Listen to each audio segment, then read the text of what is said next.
शारीरिक शोषण की शिकार महिला की मीडिया क्वीन बनने की कहानी। क्वीन ऑफ ऑल मीडिया के नाम से मशहूर ओप्रा विन्फ्रे एक अमेरिकी talk show host, actress, producer और समाजसेवी है। वे मुख्यतः अपने टॉप रेटेड अवार्ड विनिंग दी ओप्रा विन्फ्रे शो के लिए जानी जाती है। जीवन के प्रारंभिक दिनों में शारीरिक शोषण की शिकार रही ओप्रा विन्फ्रे आज अमेरिका की सबसे अमीर अमेरिकन महिला है और उन्हें अमेरिका के सबसे बड़े नागरिक सम्मान the presidential medal of freedom से सम्मानित किया गया है। ओप्रा विन्फ्रे का जन्म 29 जनवरी 1954 को अमेरिका के मिसिसिपी प्रांत के कोसिको शहर में हुआ था। उनकी माता वनिता ली घरों में नौकरानी का काम किया करती थी। कम उम्र में ही वह गर्भवती हो गई और ओप्रा विन्फ्रे को जन्म दिया। उस समय वे अविवाहित थी। ओप्रा विन्फ्रे के जन्म का नाम ओप्रा था, जो बुक ऑफ रूथ से लिया गया था, किंतु लोगों द्वारा नाम का उच्चारण सही न कर पाने के कारण वे ओप्रा के स्थान पर ओप्रा पुकारी जाने लगी।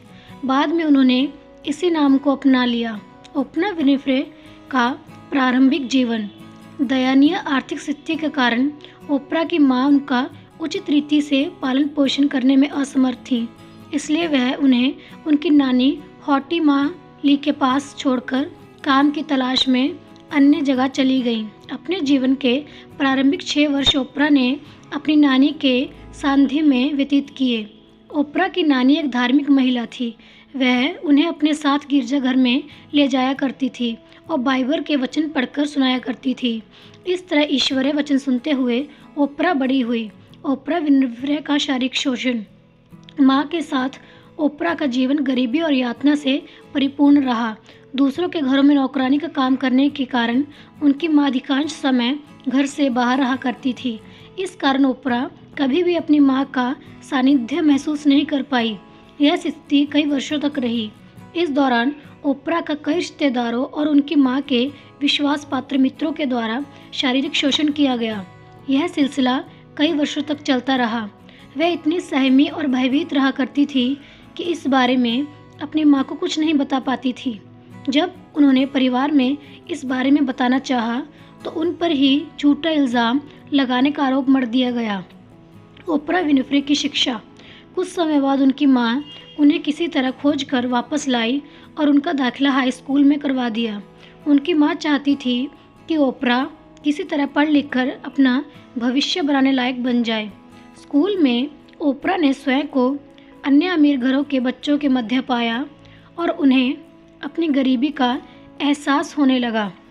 वह स्वयं को स्कूल के अन्य बच्चों समक्ष कमतर महसूस करने लगी। इस कारण वे अपने अमीर सहपाठियों की बराबरी करने के लिए घर से पैसे चुराने लगी।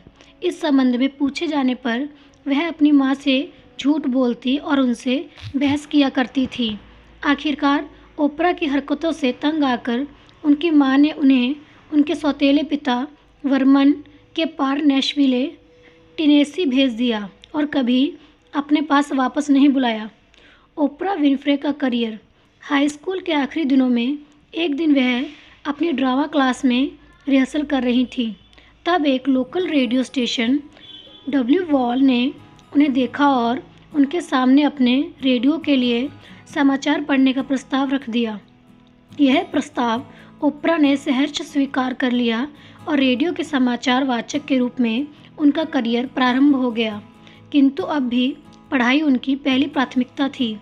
जब उन्हें टेनेसी स्टेट यूनिवर्सिटी की स्कॉलरशिप के लिए आयोजित की जा रही भाषण प्रतियोगिताओं के बारे में जानकारी प्राप्त हुई तो अवसर का लाभ उठाते हुए उन्होंने प्रतियोगिताओं में भाग लिया और विजेता बनकर टेनेसी स्टेट यूनिवर्सिटी के लिए स्कॉलरशिप प्राप्त कर ली, जहां उन्होंने स्पीच कम्युनिकेशन और परफॉर्मिंग आर्ट की पढ़ाई की।